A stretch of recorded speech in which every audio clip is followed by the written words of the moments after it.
Hi friends, welcome to SAM Institute Daily Current Affairs 2025 March 29. Today current affairs headlines Andhra Telangana DSC prepare అవుతున్న ప్రతి ఒక్క అభ్యర్థి and school assistant exit వరకు GK and current affairs అనేది చాలా important అన్న ఈసారి మనం గ్యారెంటీగా విజయం సాధించాలి. సరే టుడే కరెంట్ అఫైర్స్ హెడ్లైన్స్ ఒక్కసారి చూద్దాం. ద ఫస్ట్ వన్ ఆబేల్ బహుమతి వార్తల్లో ఉంది. గ్యారెంటీగా ప్రశ్న వస్తుందన్న ఆబేల్ బహుమతి 2025 వార్తలో ఉంది. ఫస్ట్ టైం ఎవరికి ఇచ్చారు, 2024లో ఎవరికి ఇచ్చారు, ఈ అవార్డు యొక్క ప్రైజ్ మనీ ఎంత, దీన్ని ఏ పేరుతో పిలుస్తారు, ఎలా మాట్లాడుకోవాలి. నెక్స్ట్ వన్ హిజ్రాల కోసం దేశంలో తొలిసారిగా మరుగుదొడ్లు అనేది వార్తల్లోకి వచ్చిన టాయిలెట్స్ అంటే ఇజ్రాలకు దేశంలో తొలిసారిగా టాయిలెట్స్ని ఎక్కడ ఏర్పాటు చేశారు, ఎవరి సహకారంతో ఏర్పాటు చేస్తున్నారు నాన్న. నెక్స్ట్ వన్ అంబేద్కర్ జయంతి రోజున జాతీయ సెలవు దినోత్సవం అంట, నేషనల్ హాలిడే ప్రకటిస్తారంట. Doctor BR Ambedkar father of Indian constitution, భారత రాజ్యాంగ నిర్మాత. ఈరోజు భారత రాజ్యాంగాన్ని రాసిన వ్యక్తి ఎవరు నాన్న అంటే డాక్టర్ బిఆర్ అంబేద్కర్. 1891 ఏప్రిల్ 14వ తారీఖున మధ్యప్రదేశ్ రాష్ట్రంలో జన్మించారు నాన్న. ఇటీవల కాలంలో డాక్టర్ బిఆర్ అంబేద్కర్ పేరు మీదుగా ఏమైనా విగ్రహాలు ఉన్నాయా చూస్తూ ఉండాలి. ఇటీవల కాలంలో ప్రారంభించిన విగ్రహాలు 2024లో డాక్టర్ బిఆర్ అంబేద్కర్ అవార్డు ఎవరికి ఇచ్చారు, ఎలా మాట్లాడుతాం. నెక్స్ట్ మనం పంబన్ బ్రిడ్జి, ఇది దేశంలో ఏర్పాటు చేస్తారు, గతంలో ఎక్కడ ఏర్పాటు చేస్తారు, ఇటీవల కాలంలో మోడీ గారు ఎక్కడ ప్రారంభించబోతున్నారు, దీని ఇంపార్టెన్స్ ఏంటి చూస్తాం. నెక్స్ట్ వన్ మోడీ విదేశీ పర్యటన. మోడీ గారు చాలా విదేశీ పర్యటన చేశారు. 2024 మూడవసారి ప్రధాని అయిన తర్వాత తొలి విదేశీ పర్యటన ఏ దేశం అంటాడమ్మా, ఇటలీ. దేంట్లో భాగంగా G7 సమిట్లో భాగంగా G7 దేశాలు America, Britain, Canada, Japan, France, Germany, Italy. G7 దేశాలు 50వ G7 సమిట్లో భాగంగా మోడీ గారు మూడవసారి పర్యటనకి వెళ్ళారమ్మా. మూడవసారి ప్రధాని అయిన తర్వాత తొలి విదేశీ పర్యటన ఎక్కడ అంటే ఇటలీ. ఇవన్నీ మనం చూస్తాం నాన్న. Okay, first current affairs Abel బహుమతి 2025 గణిత శాస్త్ర నోబెల్గా పిలుస్తారు, మ్యాథమెటిక్స్ నోబెల్గా పిలుస్తారు. 2025లో ఎవరికి ఇచ్చారంటే మసాకి కాశీవారా. మసాకి కాశీవారా జపాన్ గణిత శాస్త్రజ్ఞుడు, జపాన్కు చెందిన గణిత శాస్త్రజ్ఞుడు గుర్తుపెట్టుకోవాలి. ఎవరు నాన్న, మసాకి కాశీవారా. ఇంతకీ అవార్డుని ఎప్పుడు ప్రారంభించారు, ఎప్పటి నుంచి ఇస్తున్నారంటే 2002 నుంచి ఇస్తున్నారమ్మా. 2002 నుంచి ఇస్తున్నారు. 2002 నుంచి ఇస్తున్నారు. గణిత శాస్త్ర నోబెల్గా పిలుస్తారు. మరి అవార్డు పొందిన తొలి వ్యక్తి ఎవరంటే జీన్ పియర్ సెర్రీ. జీన్ పియర్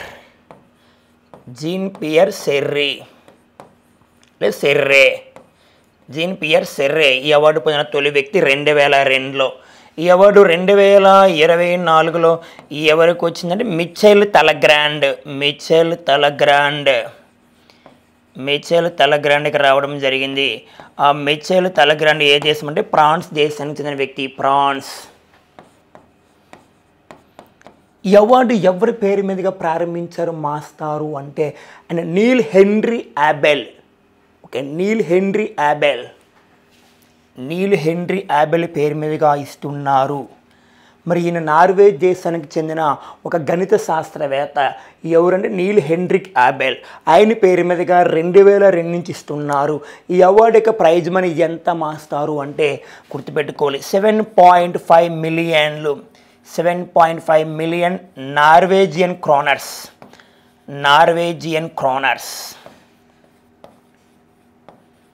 ఈ అవార్డు పొందిన తొలి భారతీయుడు ఎవరైనా ఉన్నారా గుర్తుపెట్టుకోవాలి.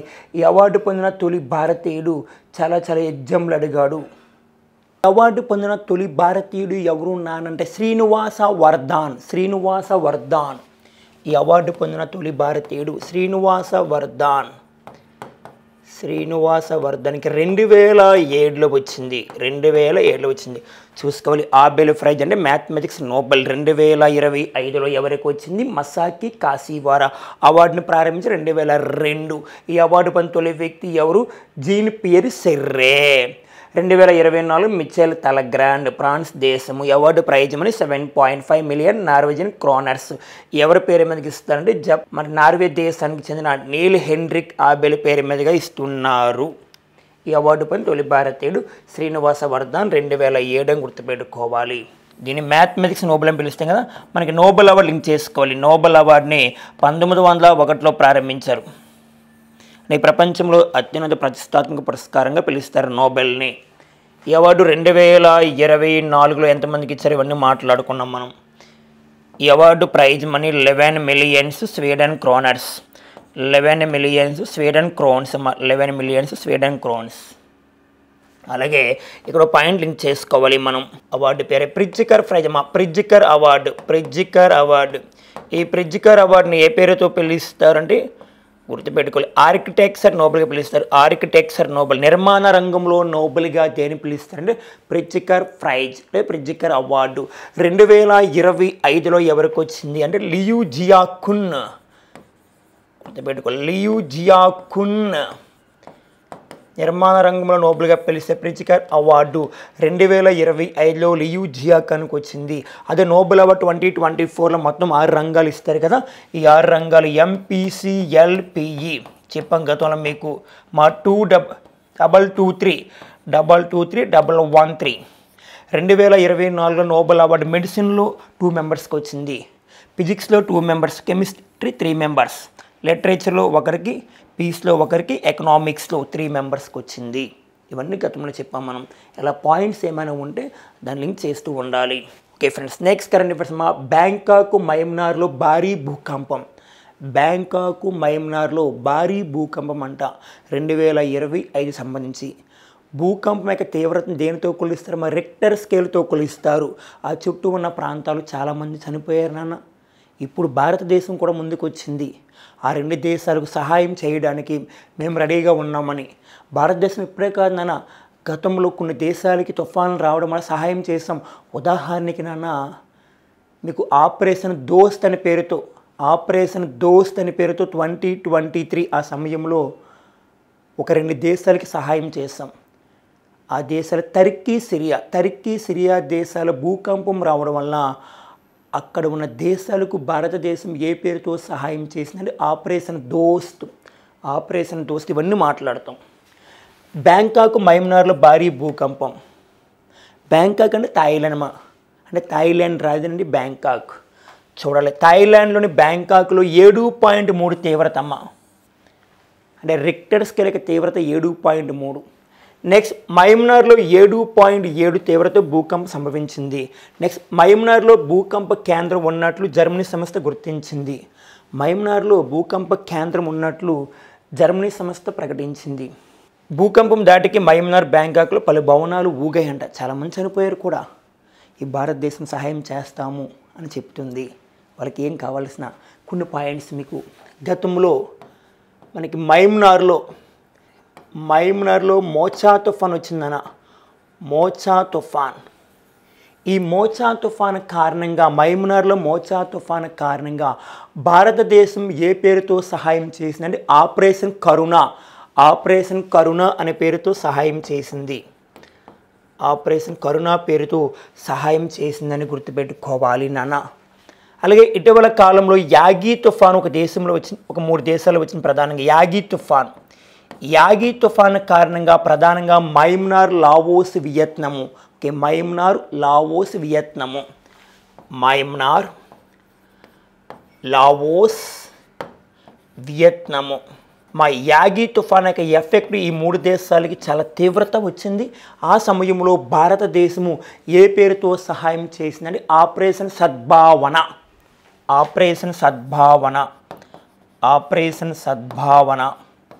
చాలా ఇంపార్టెంట్. ఇప్పుడు నాన్న 2024లో. అలాగే మనకి టర్కీ, సిరియా దేశాల్లో భూకంపం వచ్చింది 2023 సమయంలో.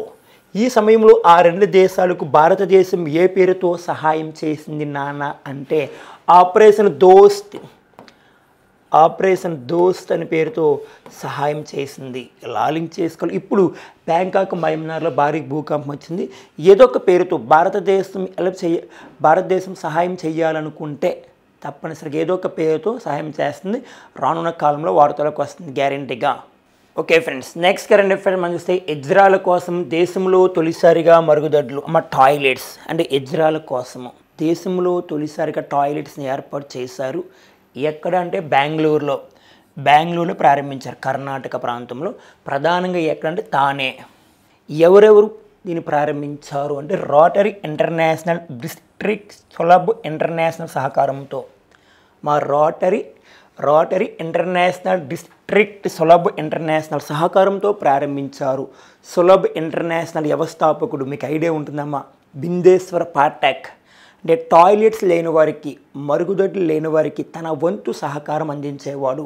ఆయన ఇటీవల కాలంలో 2023 ఆగస్టు 15వ తారీఖున చనిపోయారు. 2023 ఆగస్టు 15వ తారీఖున చనిపోయారు. ఆయన పేరు బిందేశ్వర్ పాఠక్.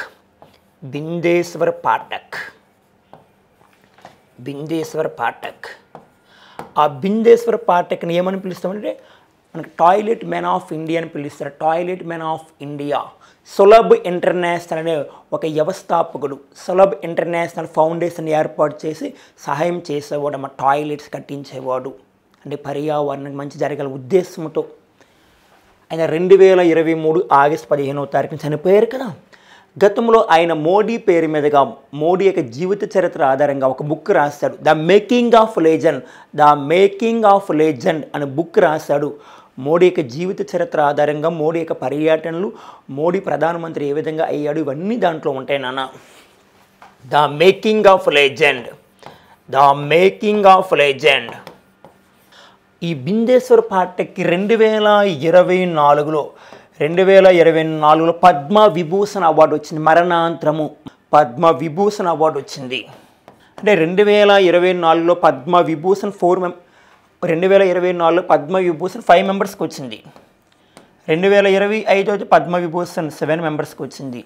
ఈ 5 మెంబర్స్లో బిందేశ్వర్ పాఠక్ ఉన్నారు, చిరంజీవి, వైజయంతిమాలా బాలి, పద్మా సుబ్రహ్మణ్యం, వెంకయ్య నాయుడు.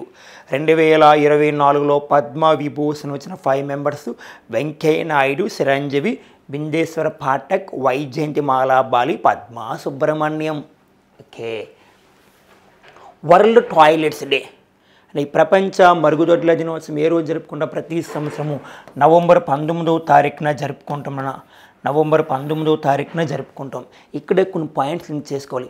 భారతదేశంలో బహిరంగ ప్రదేశాల్లో మలమూత్ర విసర్జన రహితంగా ఉండాలనే ఉద్దేశంతో 2014 అక్టోబర్ 2వ తారీఖున మోడీ గారు స్వచ్ఛ భారత్ అనే కార్యక్రమాన్ని ప్రారంభించారు.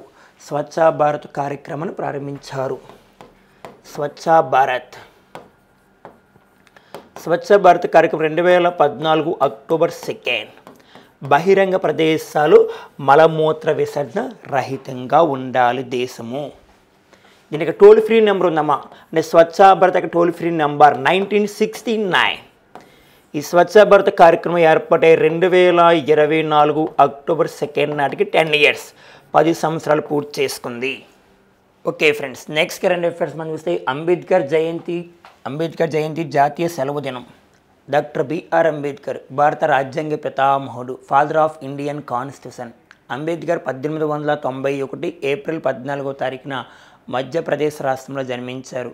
ఆయన జయంతి సందర్భంగా 2025 నుండి ఏ విధంగా ప్రకటించాలని వార్తల్లోకి వచ్చింది? మన నేషనల్ హాలిడేగా ఎవరు ప్రకటిస్తున్నారంటే కేంద్ర సాంస్కృతిక వ్యవహారాల శాఖ మంత్రి గజేంద్ర సింగ్ షెకావత్ ప్రకటించారు. మరి ఈ ఇయర్ నుంచి జరుపుకుంటారు. భారత రాజ్యాంగ నిర్మాతగా పిలుస్తాం. ఈయన 1891 ఏప్రిల్ 14వ తారీఖున జన్మించారు. అంబేద్కర్ గురించి కొన్ని పాయింట్స్ మనం మాట్లాడితే మరి 2023 అక్టోబర్ 14వ తారీఖున అంబేద్కర్ పేరు మీదుగా statue of unity. Okay, statue of యూనిటీని ఎక్కడ ఏర్పాటు చేశారు అంటే అమెరికాలో ప్రధానంగా ఎక్కడ? అమెరికాలో మేరీల్యాండ్లో ఏర్పాటు చేస్తారు. మరి ఎన్ని అడుగుల విగ్రహాన్ని ఏర్పాటు చేశారంటే 19 అడుగుల విగ్రహాన్ని ఏర్పాటు చేస్తారు. అలాగే భారతదేశంలో తొలిసారిగా ఎత్తైన విగ్రహాన్ని డాక్టర్ బిఆర్ అంబేద్కర్ పేరు మీదుగా ఎత్తైన విగ్రహాన్ని ఎక్కడ ఏర్పాటు చేశారు అంటే మనకి 2023 ఏప్రిల్ 14వ తారీఖున అంబేద్కర్ జయంతి రోజున తెలంగాణ రాష్ట్రం 125 అడుగులతో 125 అడుగులతో ఈ విగ్రహాన్ని ఏర్పాటు చేసింది హైదరాబాద్ దగ్గర. అలాగే 2024 జనవరి 19న ఆంధ్రప్రదేశ్లో విజయవాడలో 125 అడుగుల విగ్రహాన్ని ఏర్పాటు చేశాం. మరి ఏ పేరుతో పిలుస్తారు ఈ విగ్రహాన్ని అంటే స్మృతి వనం. దీన్ని స్టాచ్యూ ఆఫ్ సోషల్ జస్టిస్ అంటారు. Statue of social justice. Ambedkar పేరు మీదుగా ఒక అవార్డు ఇస్తారు. Doctor BR Ambedkar award 2024లో. Doctor BR Ambedkar award 2024లో ఎవరికి వచ్చింది? చాలా important. Doctor BR Ambedkar award 2024లో Dhanunjaya దాతర్కి ఇచ్చారు. డాక్టర్ బిఆర్ అంబేద్కర్ అవార్డు 2023లో అయితే ఉత్తరప్రదేశ్ సీఎం యోగి ఆదిత్యనాథ్కి ఇచ్చారు. Okay friends, next current affairs Pamban bridge వార్తలో ఉంది. వంతెన. మరి దీని గురించి మాట్లాడితే భారతదేశంలో లేటెస్ట్ ఆటోమేటెడ్ టెక్నాలజీతో నిర్మించిన తొలి వర్టికల్ అంటే పంబన్ బ్రిడ్జిను ఏప్రిల్ 6న ప్రధాని మోడీ ప్రారంభించనున్నారు. ఏప్రిల్ 6వ తారీఖున ప్రారంభిస్తారు మోడీ గారు.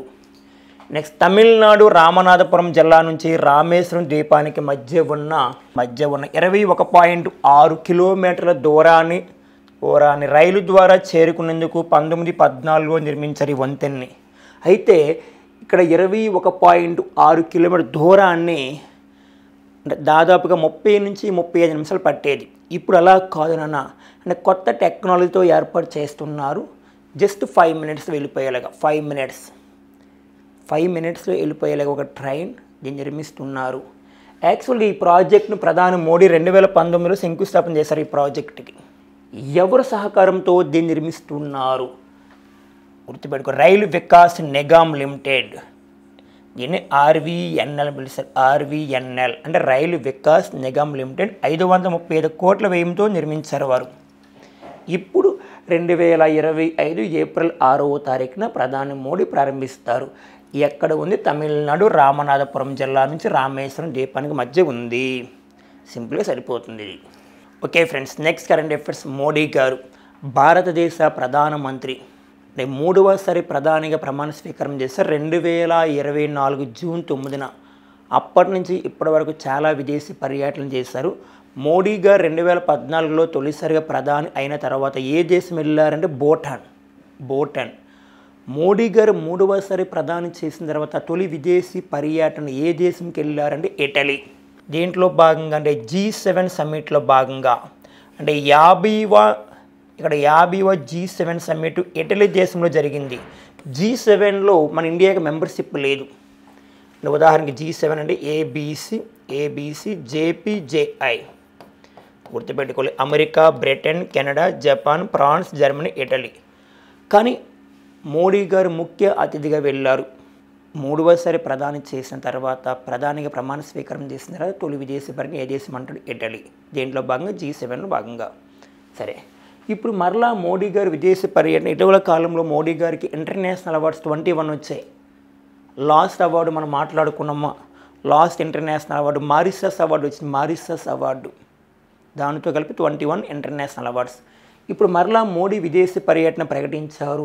మరి ఏ దేశం అంటే గుర్తుపెట్టుకో, థాయిలాండ్, శ్రీలంక.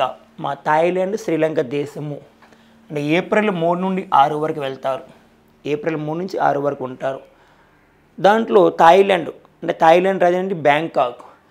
మరి బ్యాంకాక్లో ఏప్రిల్ 3, 4 తేదీలో బిమిస్టిక్ 6వ శిఖరాగ్ర సదస్సు జరుగుతుంది. బిమిస్టిక్ 6వ శిఖరాగ్ర సదస్సు. బిమిస్టిక్ అంటే బే ఆఫ్ బెంగాల్ అని పిలుస్తాం కదా. బిమిస్టిక్ అని ఒక సమ్మిట్. ఇది 6వ సదస్సు జరుగుతుంది. చాలా ఇంపార్టెంట్ మా గుర్తుపెట్టుకోవాలి. బిమిస్టిక్ 6వ శిఖరాగ్ర సదస్సు 2025లో ఎక్కడ జరిగింది అంటాడు అంటే థాయిలాండ్ రాజధాని బ్యాంకాక్లో ఏప్రిల్ 3, 4 తేదీలో. నెక్స్ట్ 5, 6 తేదీలో ఏ దేశం వెళ్తారంటే శ్రీలంక. ఇక్కడ ప్రధానంగా దేనికోసం అంటే మహాసాగర విధానాన్ని చర్చిస్తూ ఉంటారు. గతంలో మారిషస్ దేశం విదేశీ పర్యటన వెళ్ళినప్పుడు మహాసాగర విధానం గురించి మాట్లాడారు ఆయన. ఇప్పుడు దాన్ని ఇంకా డెవలప్మెంట్ చేయడం కోసము అయితే ఇదే సమయంలో శ్రీలంక కూడా వెళ్తున్నారు కదా, మరి శ్రీలంక ప్రధానిగా ఎవరు పనిచేస్తున్నారు? ఒక మహిళ పనిచేస్తుందని చెప్పుకున్నాం, హరిణి అమరసూర్య. గుర్తుపెట్టుకోవాలి, శ్రీలంక ప్రధానిగా హరిణి అమరసూర్య. మరి శ్రీలంక అధ్యక్షుడిగా ఎవరు పనిచేస్తున్నారు అంటే అనూరు కుమార దిశనాయకే. అనూరు కుమార దిశనాయకే. అనూరు కుమార దిశనాయకే. మరి థాయిలాండ్ ప్రధానిగా ఎవరు పనిచేస్తున్నారు అని అంటే పెంటాగ్డర్నర్. మా థాయిలాండ్ ప్రధాని పెంటాగ్డర్నర్ చినవట్ర. థాయిలాండ్ ప్రధాని పనిచేస్తున్నారు. Okay friends, next current affairs మాట్లాడితే ఒక విన్యాసం వార్తలో ఉంది. ఒక విన్యాసం వార్తలోకి వస్తే త్రివిధ దళాలు ఏ విన్యాసం? ఆర్మీయా, ఎయిర్ ఫోర్స్, నేవీయా? ఎన్ని దేశాల మధ్య జరుగుతుంది? ఈసారి ఎక్కడ జరగబోతుంది? ఈసారి జరిగిన ఎడిషన్ ఎడిషన్. ఫస్ట్ విన్యాసం పేరు మనం గమనిస్తే టైగర్ ట్రయాంఫ్. విన్యాసం పేరు ఏం పేరమ్మా? టైగర్ ట్రయాంఫ్ 2025 పేరుతో ఉంది. ఇది ఆర్మీయా, ఎయిర్ ఫోర్స్ అండ్ నేవీ అంటే మూడు కలిపినానా.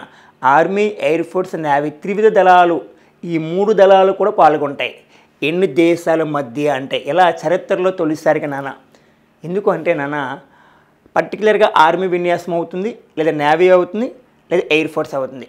మూడు దళాలు పాల్గొన్న ఏకైక విన్యాసం ఏమైనా ఉందంటే మనకి టైగర్ ట్రయాంఫ్. ఎన్ని దేశాల మధ్య? 2 దేశాలు, భారతదేశం మరియు అమెరికా. భారతదేశం మరియు అమెరికా. అందుకే ఇక్కడ చూడండి, త్రివిధ దళాల సంయుక్త విన్యాసము ఎక్కడ జరుగుతుంది అంటే విశాఖపట్నంలో తూర్పు నౌకదళ ప్రధాన కేంద్రం దగ్గర.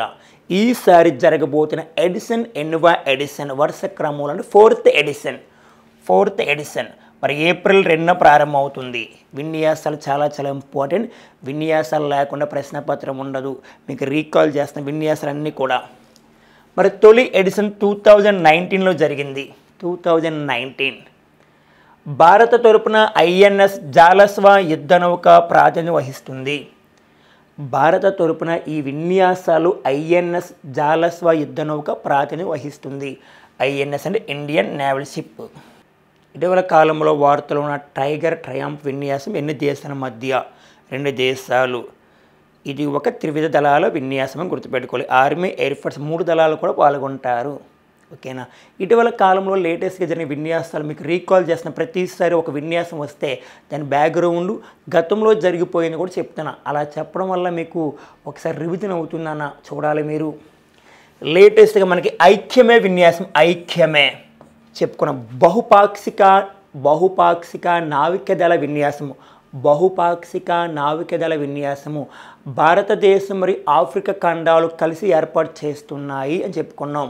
ఇది పాజిటివ్ ఎడిషన్ అంటే చరిత్రలో తొలిసారిగా ఐక్యమే విన్యాసం 2025. ఓన్లీ 2025 మీకు రివిజన్ చేస్తున్నా. ఐక్యమే విన్యాసము బహుపాక్షిక నావికదళ విన్యాసము భారతదేశం ఆఫ్రికా దేశాలతో ఏర్పాటు చేసిన విన్యాసము. ఈసారి ఎక్కడ జరగబోతుంది అని మాట్లాడుకున్నాం అంటే మనకి తాంజానియా దేశంలో జరగబోతుంది చెప్పుకున్నాం. తాంజానియా ఇది ఒక నేవీ విన్యాసము. నెక్స్ట్ వన్ ఖంజర్ విన్యాసము. ఒకసారి రీకాల్ చేసుకోండి, మీకు చెప్పేసాను ఆల్రెడీ మీకు. ఓకే, ఖంజర్ విన్యాసము. ఈ ఖంజర్ విన్యాసం అనేది ఒక మిలిటరీ ఎక్సర్సైజ్, ఒక ఆర్మీ విన్యాసము. ఎన్ని దేశాల మధ్య జరుగుతుందంటే మనకి ఇండియా మరియు కిర్గిస్తాన్. మరి ఈసారి 2025లో జరిగిన ఎడిషన్ అంటే 12వ ఎడిషన్.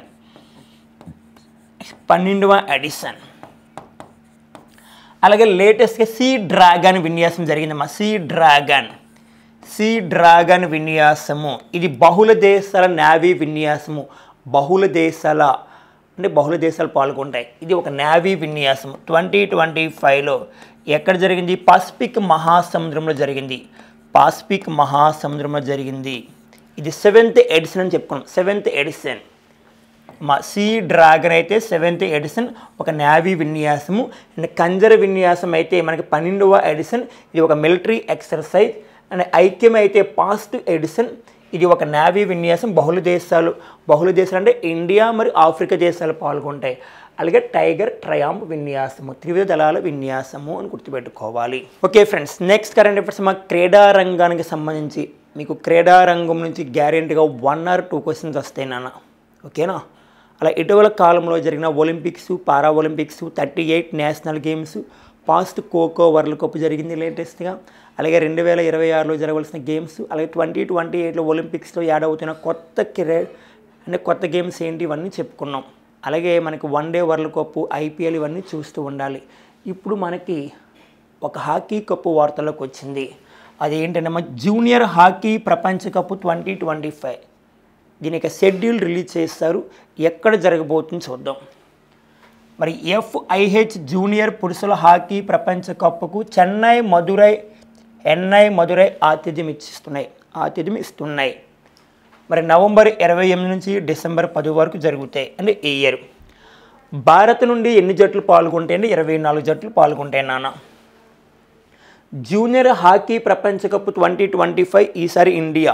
మరి ఇండియాలో ఇప్పటివరకు ఎన్నిసార్లు జరిగింది? 3 సార్లు జరిగిందమ్మా. 3 సార్లు జరిగిందని గుర్తుపెట్టుకోవాలి. ఫస్ట్ వన్ 2016లో లక్నోలో జరిగింది, లక్నో. నెక్స్ట్ వన్ 2021 భువనేశ్వర్లో జరిగింది, 2021లో భువనేశ్వర్లో జరిగింది. అప్పుడు విజేత ఎవరు అంటే అర్జెంటీనా. ఈసారి మరలా 2025లో ఎక్కడెక్కడ? చెన్నై, మదురై అని గుర్తుపెట్టుకోవాలి. నెక్స్ట్ 2023లో ఎక్కడ జరిగిందంటే కౌలాంపూర్ అంటే మలేసియా. అప్పుడు విజేత జర్మనీ. 2025లో జరగవలసి ఉంది.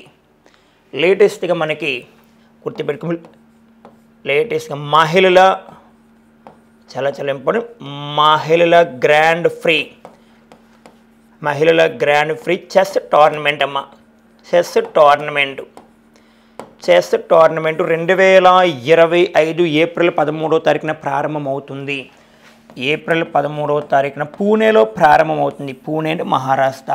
గుర్తుపెట్టుకోలే మహిళల గ్రాండ్ ఫ్రీ చెస్ టోర్నమెంట్ 2025 ఎక్కడ జరుగుతుంది అంటే పూణే, ఏప్రిల్ 13 ప్రారంభమవుతుంది. దీంట్లో ప్రధాన వ్యక్తులు పాల్గొంటారు. కోనేరు హంపి, నెక్స్ట్ ద్రోణావళి హారిక, నెక్స్ట్ వైశాలి, దివ్య దేశ్ముఖ్ లాంటి ప్రముఖులు దీంట్లో పాల్గొంటారు. కోనేరు హంపి, ద్రోణావళి హారిక, నెక్స్ట్ వైశాలి, దివ్య దేశ్ముఖ్ చెస్ ప్లేయర్స్. మీకు ఐడియా ఉంది. 2025 మహిళల grand free chess tournament Pune, Maharashtra. ఇలా సబ్జెక్ట్ లింక్ చేస్తూ ఉండాలి. Okay friends, next current affairs ఈసారి గ్యారెంటీగా మార్క్ వచ్చే అవకాశం ఉంది.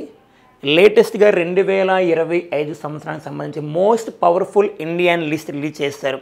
అంటే ప్రముఖుల యొక్క జాబితా రిలీజ్ చేశారు. టాప్ 100 దీంట్లో ఫస్ట్ పర్సన్ ఏమో మోడీ గారు ఉన్నారు. ఇది మోడీ గారికి 11వ సారి అంటే ఇండియన్ ఎక్స్ప్రెస్ 2025 సంవత్సరానికి గాను భారతదేశంలో అత్యంత శక్తివంతమైన జాబితా రిలీజ్ చేసింది. అత్యంత శక్తివంతమైన ప్రముఖుల యొక్క జాబితా రిలీజ్ చేసింది. దీంట్లో ఫస్ట్ ప్లేస్ ఎవరున్నారు, సెకండ్ ప్లేస్ ఎవరున్నారు, అండ్ థర్డ్ వన్ ఎవరున్నారు, మన తెలుగు రాష్ట్రాలకు చెందిన ముఖ్యమంత్రులు మరి ఎన్నో ప్లేస్లో ఉన్నారు మాట్లాడదాం. చూస్తే మోస్ట్ పవర్ఫుల్ ఇండియన్ లిస్ట్లో ప్రధాని మోడీ టాప్. ఇక్కడ మోడీ గారు వరుసగా 11వ సారి ఫస్ట్ ప్లేస్లో ఉన్నారు. సెకండ్ ప్లేస్లో అమిత్ షా గారు ఉన్నారు. మరి అమిత్ షా అంటే కేంద్ర హోంశాఖ మంత్రి గారు ఉన్నారు. నెక్స్ట్ థర్డ్ ప్లేస్లో జైశంకర్, భారత విదేశాంగ శాఖ మంత్రి జైశంకర్ గారు 3వ ప్లేస్లో ఉన్నారు. చాలా ఇంపార్టెంట్. ఫస్ట్ ప్లేస్లో మోడీ, సెకండ్ ప్లేస్లో Amit Shah, and third one విదేశాంగ శాఖ మంత్రి జైశంకర్. ఇక్కడ చూస్తే ఇండియన్ ఎక్స్ప్రెస్ 2025 సంవత్సరానికి గాను మన దేశంలో అత్యంత శక్తివంతమైన వ్యక్తుల జాబితా రిలీజ్ చేసిందమ్మా. అంటే నిన్నటి రోజున. మరి ఇక్కడ ఆంధ్రప్రదేశ్ ముఖ్యమంత్రి చంద్రబాబు నాయుడు గారు 14th ప్లేస్లో ఉన్నారు. Next one Telangana CM Revanth Reddy గారు ఇక ప్లేస్ 28 సరిపోతుంది మనకి. ఇంకా మనకి కావాలంటే next Andhra Pradesh deputy CM Pawan Kalyan గారు 73వ ప్లేస్లో ఉన్నారు. 73. నెక్స్ట్ అల్లు అర్జున్ మా సినిమా నటుడు అల్లు అర్జున్ 92. ఓకే, 92వ ప్లేస్లో ఉన్నారు. ఓకేనా? ఓకే ఫ్రెండ్స్, ఈ రోజున కరెంట్ అఫైర్స్ మీ ఫ్రెండ్స్ అందరికీ షేర్ చేయండి, లైక్ చేయండి. All the best.